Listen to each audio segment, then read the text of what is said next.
Hello. आज की lecture में आपका स्वागत है। मैं Manju Mishra, associate professor of physics, SPC government college Ajmer. आज मैं सेम 2 के स्टूडेंट्स के लिए इलेक्ट्रॉनिक्स में लेवल ट्रांसलेटर के पर डिस्कस करूंगी। लेवल ट्रांसलेटर क्या होता है? Level translator from the result of cascade differential amplifier of example 8 the following observation can be made। इससे पहले लेक्चर में वीडियो में मैंने आपको एक एग्जांपल से कैस्केड करना डिफरेंशियल एम्पलीफायर को बताया था। उसके रिजल्ट्स पर पहले हम डिस्कस कर रहे हैं। The following observation can be made because the direct coupling the DC level at the emitter raises from stage to stage. This increase the DC level tends to shift the operating point of the successive stage and therefore limit the output voltage swing and may even be destroy the output signal.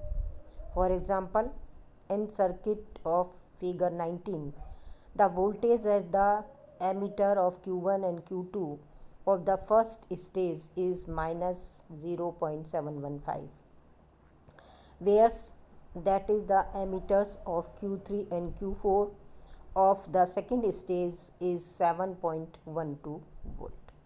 ये मैंने आपको कल example में अच्छे से समझा दिया था। Q1 और Q2 की वोल्टेज जो है पहले स्टेज पे माइनस 0.715 थी और सेकंड स्टेज पे 7.12, Q3 और Q2 के एमीटर्स पर 7.12 वोल्ट थी। If used a single stage, अगर हम सिंगल स्टेज ही यूज़ करते the voltage at the transistor Q3 and Q4 would have been minus 7.15। तो Q3 और Q4 की वोल्टेज भी क्या होती? माइनस 7.15। जबकि हमने जब कैस्केड किया है उसके बाद में ये वोल्टेज Q3 और Q4 के एमीटर पर 7.12 हो गई है। Thus, the increase the emitter voltage at the second stage and in turn the change in its operating point are due to cascading the differential amplifier stages। हमने differential amplifier stage को cascade करने से क्या देखा कि Q3 और Q4 के ammeter पर वोल्टेज जो है वो 7.12 वोल्ट हो चुका है। The voltage at the output terminal of the second stage of figure 19 is well above the 0 degree volt। ठीक है, आउटपुट टर्मिनल के सेकेंड स्टेज पर हमने वोल्टेज की बात की थी जो कि 0 डिग्री से ज़्यादा है। This DC level is undesirable because it tends to limit the peak to peak output voltage swings without distortion and also contribute to the error in DC output signal या विद डिस्टॉर्शन होगा। Therefore, figure 19 जो हमारा कल का example था, a final stage should be included to shift the output DC level at the second stage down to about 0 volt to ground। Such a stage is referred to as level translator or shifter। हमें ये जो output पर voltage मिला वो हमें नहीं चाहिए था, तो हम इसे क्या कर रहे हैं, लेवल ट्रांसलेटर के द्वारा या लेवल शिफ्टर के द्वारा उसे ज़ीरो ग्राउंड बनाया जाएगा। Thus, in the cascade differential amplifier, to shift the output DC level down to 0 volt, the final stage must have followed by a level translator circuit। उसको zero बनाने के लिए हमें लेवल ट्रांसलेटर सर्किट चाहिए। There are variety of level translator circuit। An emitter follower with the voltage divider is the simplest among them, which is shown in figure 20A। दूसरे तरह का, the output of the second differential state in figure 19 can be worked into the voltage divider emitter follower stage to figure A. Thus, a positive 9.32 volt at the output terminal of VC4. हमें चौथे transistor के collector पर जो voltage मिल रहा था 9.32 volt of the second stage of figure 19 can produce 0 volt at the junction of R1 and R2 with proper selection of components. R1 और R2 का proper selection करके आप इसके जंक्शन के ऊपर 0 वोल्ट प्रोड्यूस कर सकते हैं. Better results can be obtained by using the emitter follower either with a diode constant, current bias or current mirror instead of voltage divider as shown in figure B and C. Note that resistive or Zener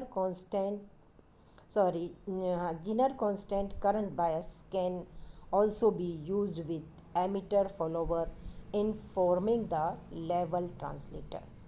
अब मैं आपको ABC 3 चित्र दिखाने जा रही हूँ, figure दिखाने जा रही हूँ, जिसमें हम लेवल ट्रांसलेटर, पहला तरह का लेवल ट्रांसलेटर जो है वो वोल्टेज डिवाइडर है. ये देखिए, इसके लिए हमने एक और ट्रांजिस्टर Q5 यूज़ करा है, plus VCC supply voltage minus VE R1 और R2 का इस तरह से चूज़ किया गया है कि इसके जंक्शन पर 0 वोल्ट DC मिल रही है और उसके बाद आउटपुट मेज़र किया गया है. बेस पर हमने इनपुट दिया है. जो हमारा कैस्केड होने के बाद जो हमारे पास आउटपुट आ रहा है वो यहाँ इनपुट का काम कर रहा है. तो फिगर ई में वोल्टेज डिवाइडर के द्वारा R1 और R2 चूज़ करके ये सर्किट लेवल ट्रांसलेटर का कार्य कर रहा है. उसके DC लेवल को 9 पॉइंट समथिंग से 0 वोल्ट तक रिड्यूस कर रहा है. इसी प्रकार से फिगर बी में हम बात कर रहे हैं, जिसमें constant current bias circuit use किया गया है. इसमें Q3 ट्रांजिस्टर Q4 5 आपको ट्रांजिस्टर दिखाई दिया हुआ है. यहाँ पर अपने पास R1 और R2 के जंक्शन पे हमें 0 वोल्ट मिल रहा था वोल्टेज डिवाइडर में. इसमें R के साथ हमने एक और कांस्टेंट बायस सर्किट यूज किया है, आप इससे फेमिलियर हैं. Q6 एक और ट्रांजिस्टर लिया गया. डायोड D1 और D2 यूज़ किए गए. R2 RE and minus VEE E6 इसमें IE6 इसमें करंट फ्लो हो रही है.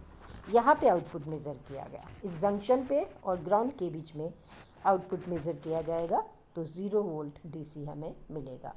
तो ये circuit diagram B circuit diagram constant current bias circuit diagram है. आइए करंट मिरर सर्किट डायग्राम के बारे में स्टडी कर रहे हैं. ये अगेन Q5 ट्रांजिस्टर, ये जंक्शन की बात की हमने. R के जंक्शन पर यहाँ 0 वोल्ट लाने के लिए हमने R2 के स्थान पर ये करंट मिरर सर्किट यूज़ किया है, जिसमें एक ट्रांजिस्टर आपके पास Q6 एंड Q7 दो ट्रांजिस्टर आपके पास है और इस तरह से इसका कनेक्शन किया गया है. यह है हमारा सर्किट सी. तो हमने 3 तरह से लेवल ट्रांसलेटर की बात की कि लेवल ट्रांसलेटर जो है उसे 3 वे में यूज़ किया जा सकता है. वोल्टेज डिवाइडर फॉर्म में, constant current bias and constant mirror form के अंदर हम इनके सर्किट डायग्राम स्टडी कर रहे हैं. ठीक है. नेक्स्ट टाइम हम जो है हमारा जो यूनिट स्टार्ट था डायरेक्ट कपल्ड डिफरेंशियल एम्पलीफायर, ये टॉपिक यहाँ जाकर के कंप्लीट हो रहा है. हम नेक्स्ट टाइम यूनिट 1 के अंदर ऑपरेशनल एम्पलीफायर पर डिस्कस करेंगे. धन्यवाद.